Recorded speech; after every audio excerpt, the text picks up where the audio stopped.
ಸಿಂಹರಾಶಿ ಜಮೀನು, ಆಸ್ತಿ, ಕಟ್ಟಡ, ಮನೆ ಇತ್ಯಾದಿಗಳ ಬಗ್ಗೆ ಚಿಂತನೆಯನ್ನು ನಡೆಸ್ತೀರಿ. ಮನೆಯಲ್ಲಿ ಒಂದು ರೀತಿಯ ಅಶಾಂತಿ ಉಂಟಾಗತ್ತೆ. ಅದರ ಬಗ್ಗೆ ಮತ್ತೆ ಮತ್ತೆ ಚರ್ಚೆಯನ್ನು ಮಾಡ್ತೀರಿ. ಅಶಾಂತಿಗೆ ಅದು ಕಾರಣವಾಗತ್ತೆ. ಯಾರ ಜೊತೆಯಲ್ಲೂ ಕೂಡ ವ್ಯವಹಾರವನ್ನು ಮಾಡಲಿಕ್ಕೆ ಹೋಗಬೇಡಿ ಈ ದಿವಸ. ಅದು ನಿಮಗೆ ನಷ್ಟದ ಸೂಚನೆಯನ್ನು ತೋರಿಸ್ತಾ ಇದೆ.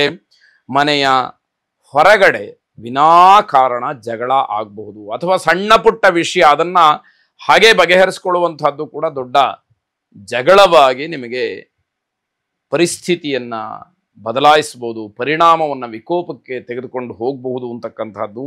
ನೀವು ಬಳಸ್ತಕ್ಕಂತಹ ವಾಹನ ತುಂಬ ಜಾಗ್ರತೆ. ಅದು ಸೈಕಲ್ ಇರ್ಬೋದು, ದ್ವಿಚಕ್ರ ವಾಹನ ಇರ್ಬೋದು, ಕಾರೇ ಇರ್ಬೋದು, ಯಾವುದೇ ಇರ್ಬೋದು, ಅದರ ಬಗ್ಗೆ ಸ್ವಲ್ಪ ಜಾಗ್ರತೆ ಇರಲಿ.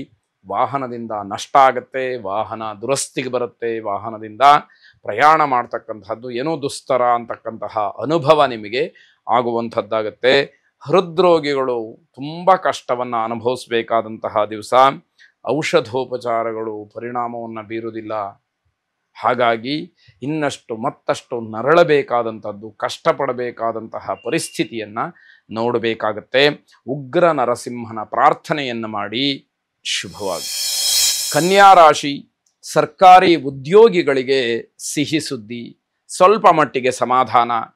ಇಲ್ಲಿವರೆಗಿನ ಕಷ್ಟಗಳು ಒಂದು ರೀತಿಯ ತಿರುವನ್ನು ಪಡ್ಕೊಳ್ಳುತ್ತೆ. ಮುಂದೆ ಒಳ್ಳೆಯದಾಗತಕ್ಕಂತಹ ಸೂಚನೆ ಕಾಣ್ತಾ ಇದೆ ಅನ್ನುವಂತಹ ಮಾತು.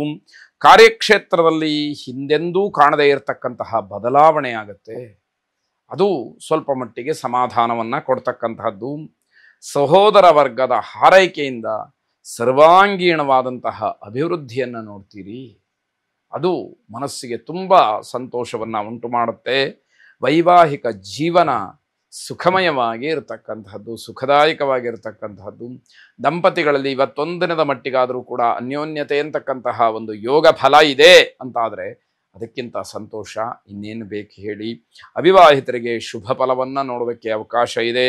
ಆದಾಯ ಹೆಚ್ಚಾಗತ್ತೆ, ಆತ್ಮವಿಶ್ವಾಸವೂ ಅದರಿಂದ ಜಾಸ್ತಿ ಆಗ್ತಕ್ಕಂಥದ್ದು.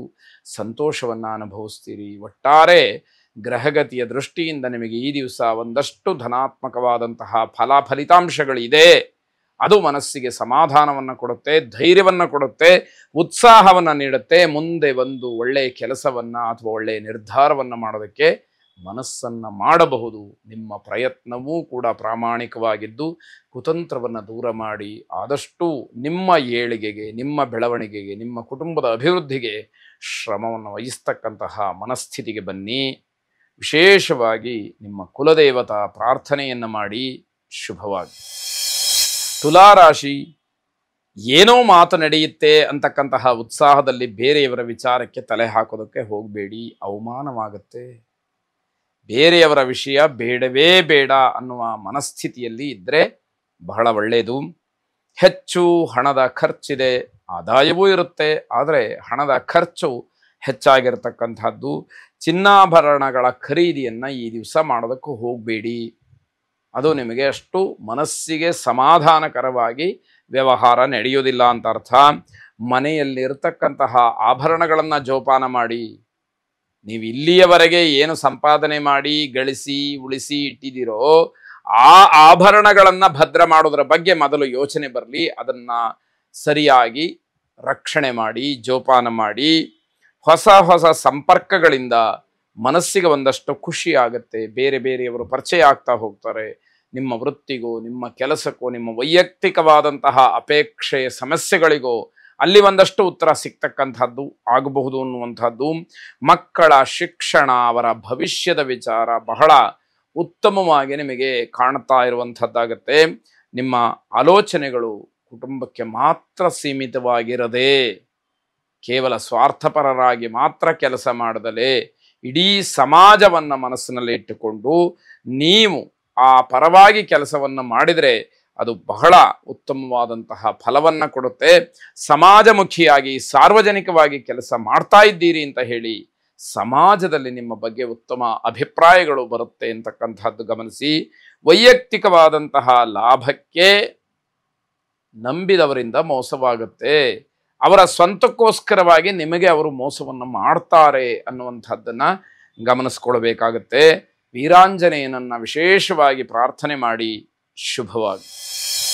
ವೃಶ್ಚಿಕ ರಾಶಿ, ಹಣ ಹೂಡಿಕೆಯನ್ನು ಮಾಡಿ ಮನಸ್ಸಿನಲ್ಲಿ ಆನಂದವನ್ನು ಪಡ್ತೀರಿ. ನಾನು ಕೂಡ ಒಂದಷ್ಟು ಹಣವನ್ನು ಹೂಡಿಕೆ ಮಾಡಿದ್ದೀನಿ, ಮುಂದಿನ ದಿನಮಾನದಲ್ಲಿ ನನಗೆ ದೊಡ್ಡದಾದಂತಹ ಲಾಭ, ಆ ಮೊತ್ತ ನನಗೆ ಸಿಕ್ಕತ್ತೆ ಎನ್ನುವಂತಹ ಆನಂದದಲ್ಲಿ ನೀವು ಇರಬಹುದು. ಇದರ ಜೊತೆಗೆ ಆಕಸ್ಮಿಕವಾಗಿ ಹಣ ಸಿಕ್ಕಿ ನಿಮಗೆ ಅಹಂಕಾರ ಗೊತ್ತಿಲ್ಲದೆ ಬೆಳೀತಾ ಹೋಗುತ್ತೆ. ನಿಮ್ಮ ಕಲ್ಪನೆಗೂ ಮೀರಿದಂತಹ ಹಣ ನಿಮ್ಮ ಕೈ ಸೇರ್ತಾ ಇದೆ ಅಂತಾದರೆ ಅದಕ್ಕಿಂತ ಅಹಂಕಾರ ಬೆಳೆಯುವುದಕ್ಕೆ ಬೇರೆ ಮದ್ದು ಇನ್ನೇನು ಬೇಕು ಹೇಳಿ? ಇದು ಬಹಳ ದೊಡ್ಡದಾಗಿ ವಿಕಾರವಾಗಿ ಕೆಲಸವನ್ನು ಮಾಡ್ತಕ್ಕಂಥದ್ದಾಗತ್ತೆ. ಸಂಬಂಧಿಕರ ಕೆಂಗಣ್ಣಿಗೆ ಗುರಿಯಾಗ್ತೀರಿ. ನೆಂಟರು ಇಷ್ಟರಿಗೆ ಈ ವಿಷಯ ಗೊತ್ತಾಯಿತು ಅಂತಾದರೆ ಅವರೆಲ್ಲರ ಕಣ್ಣು ಕೂಡ ನಿಮ್ಮ ಮೇಲೆ ಇರುತ್ತೆ. ಯಾವ ರೀತಿ ಇದ್ರು, ಹೇಗಾದರೂ, ಇವೆಲ್ಲ ಪ್ರಶ್ನೆಗಳು ಚರ್ಚೆಗೆ ಬರ್ತಕ್ಕಂಥದ್ದಾಗತ್ತೆ. ನಿಮ್ಮ ತಾಳ್ಮೆ, ನಿಮ್ಮ ವಿನಯ ವಿಧೇಯತೆ ಮಾತ್ರ ನಿಮ್ಮನ್ನು ಕಾಪಾಡುತ್ತೆ. ತಾಳ್ಮೆ ಕಳ್ಕೊಂಡ್ರಿ, ಯಾರೋ ಏನೋ ಮಾತಾಡಿದ್ರು ಅಂತ ನೀವು ಪ್ರತ್ಯುತ್ತರವಾಗಿ ನೀವು ಅದೇ ವರಸೆಯಲ್ಲಿ ಮಾತಾಡಿದ್ರಿ, ಕೆಲಸ ಕೆಟ್ಟು ಹೋಗುತ್ತೆ. ಅದು ಬೇಡ ಅನ್ನುವಂಥದ್ದು. ನಿಮ್ಮನ್ನು ನೀವು ಮರೀತಕ್ಕಂತಹ ಸಾಧ್ಯತೆಗಳು ಆಗ ಹುಟ್ಟುತ್ತೆ. ನೀವು ಯಾರು, ಹಿಂದೆ ಏನಾಗಿದ್ರಿ, ಹೇಗಿದ್ರಿ, ಅದು ಯಾವುದು ಜ್ಞಾಪಕಕ್ಕೆ ಬರೋದಿಲ್ಲ. ಇವತ್ತಿನ ಸ್ಥಿತಿ ಗತಿ ಏನಿದೆ ಅದರ ಮೇಲೆ ನೀವು ಮಾತಾಡುವಂಥದ್ದಾಗತ್ತೆ. ಅದನ್ನು ಗಮನಿಸ್ಕೊಳ್ಳಿ. ಹಣದ ವ್ಯವಹಾರದ ಹೂಡಿಕೆಯನ್ನು ಮಧ್ಯಾಹ್ನದ ನಂತರದಲ್ಲಿ ಮಾಡಿ. ಮಧ್ಯಾಹ್ನದವರೆಗೂ ಅಷ್ಟು ಪ್ರಶಸ್ತವಾಗಿ ಇಲ್ಲ ಅನ್ನುವಂಥದ್ದು. ಇದರಲ್ಲಿ ವಿಶೇಷವಾಗಿ ರಾಹುಕಾಲವನ್ನು ಗಮನಿಸಿ ನೀವು ಕಾರ್ಯಪ್ರವೃತ್ತರಾಗಿ ಜಯವನ್ನು ಹೊಂದಲಿಕ್ಕೆ ಅವಕಾಶಗಳಿದೆ. ಶ್ರೀರಾಮ ಪರಿವಾರ ದೇವತೆಗಳನ್ನು ಪ್ರಾರ್ಥನೆ ಮಾಡಿ. ಶುಭವಾಗಿ.